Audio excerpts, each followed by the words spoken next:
Assalamualaikum semuanya. Di video kali ini aku akan menjawab pertanyaan-pertanyaan dari kalian. Untuk itu, ikuti terus ya. Dan jangan lupa untuk di like, komen, dan subscribe. Nah, pertanyaannya akan aku bahas satu persatu ya. Ada yang nanya dari awal niat, nabung, rintangannya sampai akhirnya beli rumah, dan sama tips survei rumah yang oke buat seumuran kita. Yuk kita bahas satu persatu, mulai dari awal ya.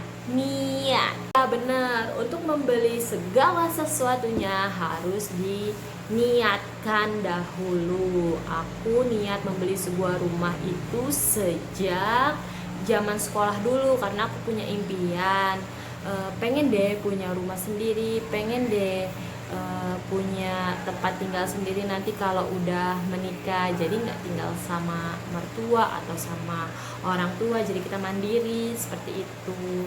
Kemudian niat untuk membeli sebuah rumah itu aku lillahi ta'ala. Yang kedua, nabung. Ya, di sini aku mau tekankan bahwa aku ngambil atau beli rumah ini itu otodidak semuanya.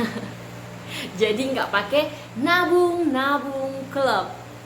Di sini aku awal mula cuman booking rumah 1 juta. Kemudian aku sempet sih untuk ngumpulin uang sebelumnya sama Gerdiut itu kira-kira sekitar 5 juta.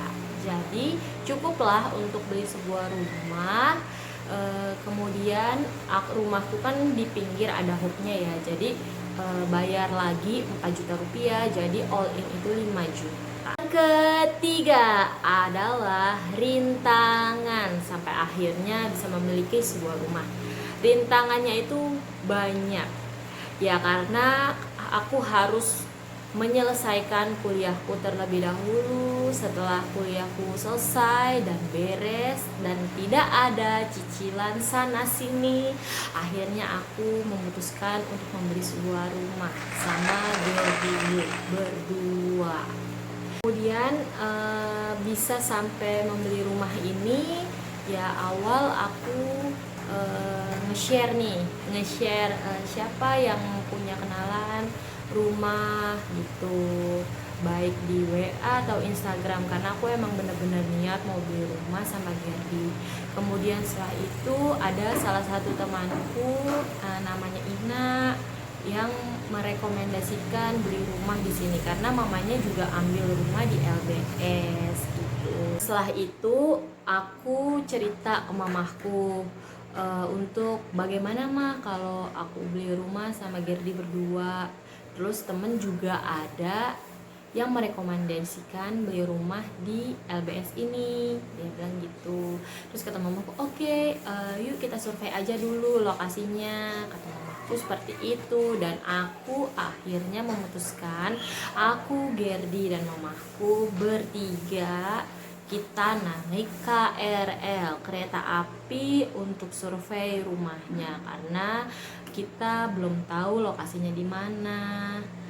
Kemudian kita sudah berbincang juga, dikasih nomor telepon marketingnya ke aku juga komunikasi sama marketingnya. Lalu kata marketingnya turun di Cibitung awal mula. Kemudian dari situ naik angkot lalu dijemput sama marketingnya.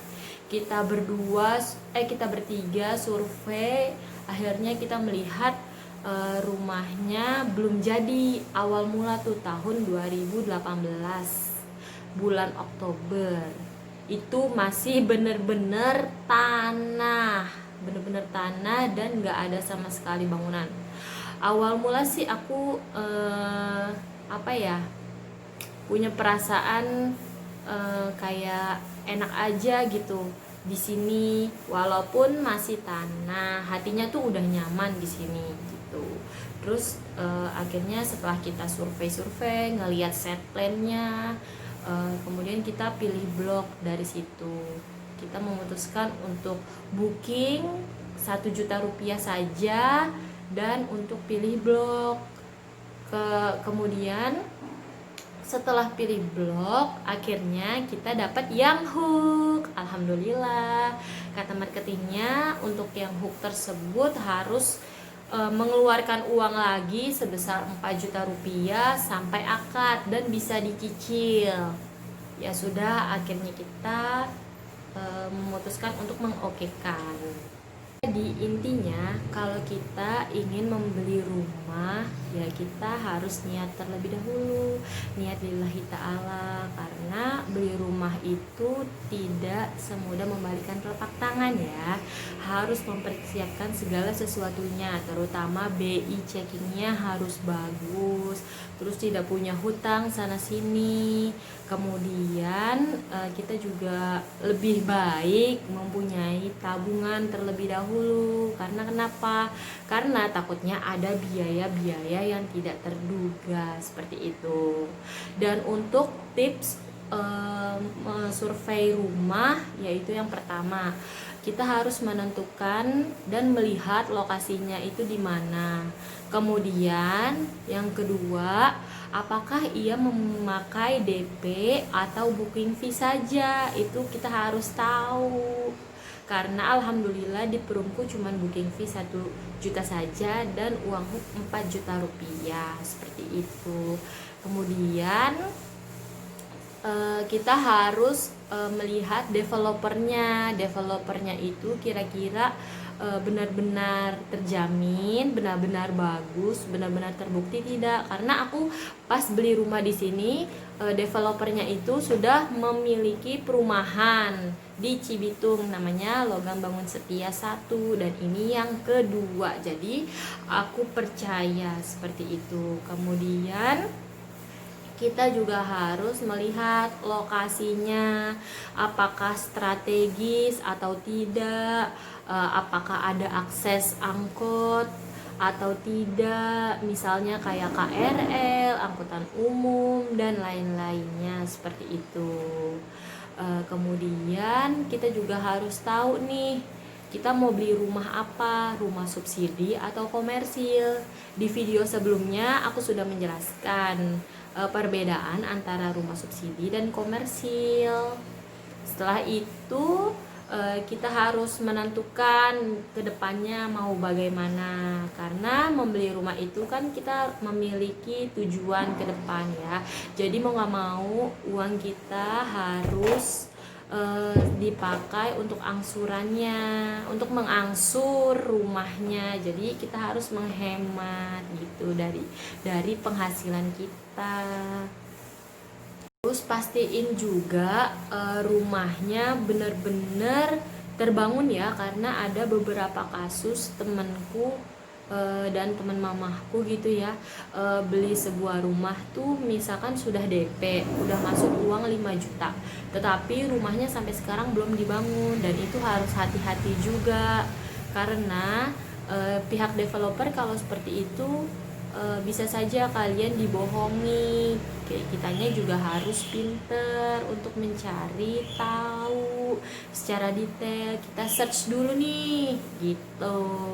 Terus pastiin juga untuk mau beli sebuah rumah, lokasinya pun tidak banjir, kawasannya sejuk, nyaman, dan yang terpenting nih ya, untuk survei wajib membawa orang tua kalian untuk bertanya nih sama orang tua kita gimana lokasinya gitu. Karena kan insya Allah ya, kalau orang tua kita ikut, orang tua kita juga lihat, insya Allah di apa ya namanya ya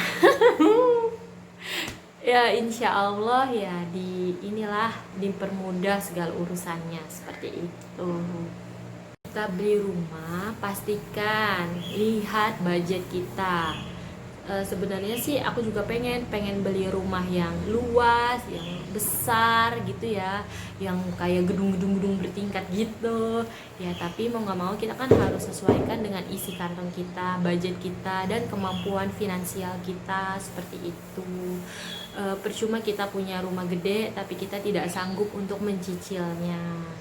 Karena kenapa? Karena nanti kalau kita tidak selesai mencicilnya, kita bisa aja rumahnya bisa disita, kan walau alam. Jadi disesuaikan dengan budget yang ada. Kayak misalkan aku ngambil rumah subsidi dan alhamdulillah cicilannya pun flat. Istilah kata ya cicilannya dari awal sampai akhir nanti cicilannya sebesar 945.000 aja, jadi nggak nambah, nggak naik, nggak turun, dan tidak mengikuti inflasi seperti itu. Kalau rumah komersil itu mengikuti suku bunga yang berlaku di Indonesia, jadi harus berhati-hati ya kalau ingin membeli sebuah rumah. Apabila kalian memiliki budget yang lebih, ya kalian bisa aja membeli rumah yang komersil, karena sebaik-baiknya rumah itu maupun tidak peduli mau kecil ataupun besar, yang pastinya membuat kita nyaman, membuat kita kembali untuk pulang. Seperti itu. Semoga semuanya terjawab ya dengan videoku kali ini. Kalau ada yang ingin ditanyakan kembali, bisa komen di bawah ini ya. Wassalamualaikum warahmatullahi wabarakatuh.